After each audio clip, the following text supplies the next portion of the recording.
amount of wonder and joy along the way. We can't live that life as a country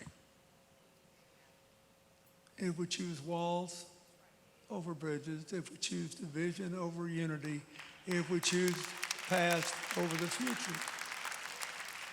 When this country was started, the founding fathers were no dummies. They knew slavery was wrong and hoped one day their successors would get rid of it. So they left a system that was flexible enough to change, but solid enough to preserve our liberties. And they said our goal will always be to form a more perfect union. Nobody has ever found a way to do that unless you widen the circle of opportunity, deepen the meaning of freedom, and strengthen the bonds of our common humanity in our community. Communion. Now look, I haven't exactly made a speech for my candidate because I believe that you pick the candidate based on what you think your citizen responsibilities are.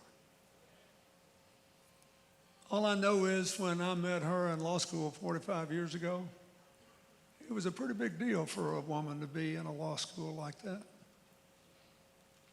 What did she do with the big deal?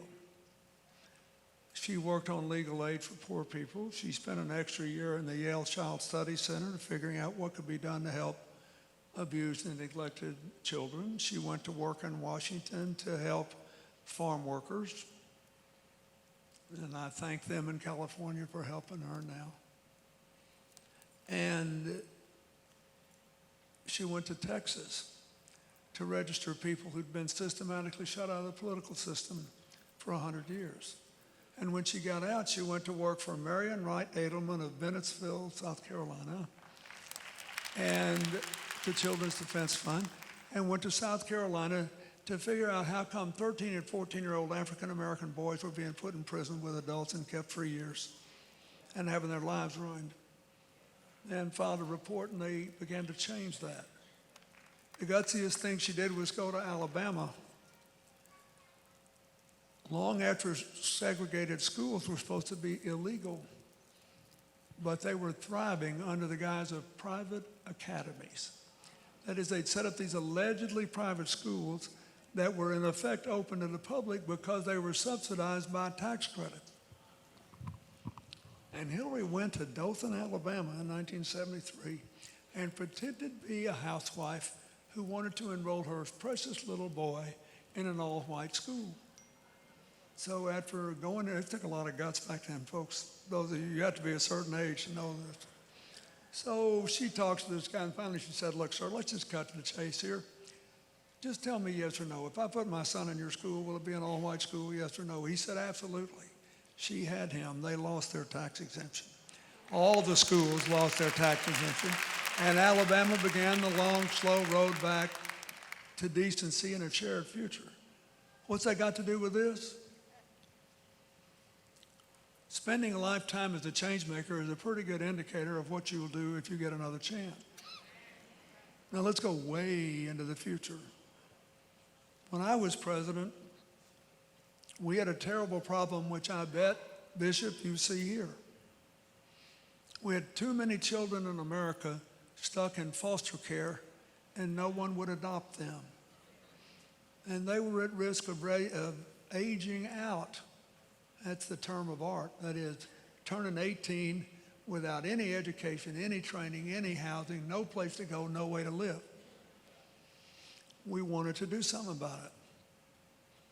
Hillary thought of the best thing of all. We had a Republican Congress. They weren't too big on this kind of stuff.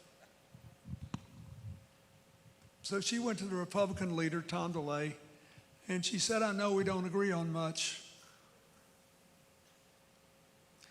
He said, do we agree on anything? Oh, she said, oh yeah, you love your children. He said, come on, Hillary, what's that got to do with anything? She said, look, Congressman, You can say whatever you want about us. I know you adopted those children, and I honor you for it. And you got to know that the foster care rolls of this country are exploding. And people are afraid to adopt children when they're not infants anymore. They're afraid they can't influence them. They're afraid to adopt children if they have physical or mental special needs. They're afraid they can't afford it. These kids are like your kids. We can't leave them alone. And you need to help. And she said, I know you're a Republican. Let's give people a big tax cut if they'll adopt a kid who's not an infant. A bigger one if they'll take a child with special needs. And then we've got to spend something because some of these kids are going to age out anyway. What do you say? He did it. They passed the bill. All I had to do was sign it. There was an 80% increase in adoption of children out of foster care. She always makes something good happen.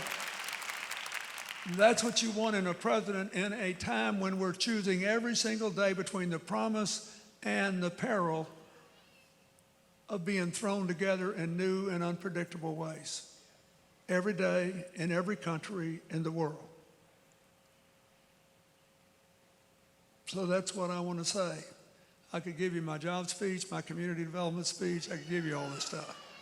But I'm just telling you, she's the only person that put down $30 billion on the table that would help both this part of Los Angeles and those coal miners in Appalachia who don't like the president and her and me anymore because we want to do something about climate change. And she sent me down there to tell them, I don't care whether you vote for us or not. If she wins, she's coming back for you because you have the same right every other American does to make a better future for your kids. So that's what you all have to decide. Are we going to do this together or be divided? We're going to create a big future and put everybody on the escalator to reach it, or fight over a small pie. What matters more anyway? What does it mean to form a more perfect union? Did the good Lord really make us all equal or not? When all these scientists found out that, after I spent $3 billion of your money so we could sequence the human genome, you know what the most important thing they found out? We are all 99.5% the same. That is, if you look around this vast, wonderful cathedral, every single difference you see that is not age-related, what your body shape is, what the color of your skin is, what the color of your eyes are, everything you can see is rooted in 1/2 of 1% of your genome. In other words, God made us just different enough to keep life interesting. But knowing we were prone to arrogance and foolishness, He made us alike enough to keep us from wiping each other out and giving us a chance to build a common future. That's what we're up against, folks. People have a right to be mad everywhere in the world. A lot of dreams have been broken. A lot of lives have been frustrated. But you're in a place today where you are taught every single solitary week to choose answers over anger, to live for results, not resentment, to believe in wholeness, not division. I ask you to go and vote on Election Day if you haven't already, and to be there in November, because your country finally has the chance. I think the president's done a way better job than he often gets credit for. I think we got a chance now. I think we have a chance now. A chance we have not had in such a long time to all rise together, to restore that sense that tomorrow can be better than today, to reduce inequality, to create opportunities for people. we're not going to do it looking backward instead of forward. We're not going to do it trying to tear people up instead of bringing them together. We're not going to do it trying to live behind walls instead of build better bridges. I think you know what to do, and I hope you'll do it. God bless you all.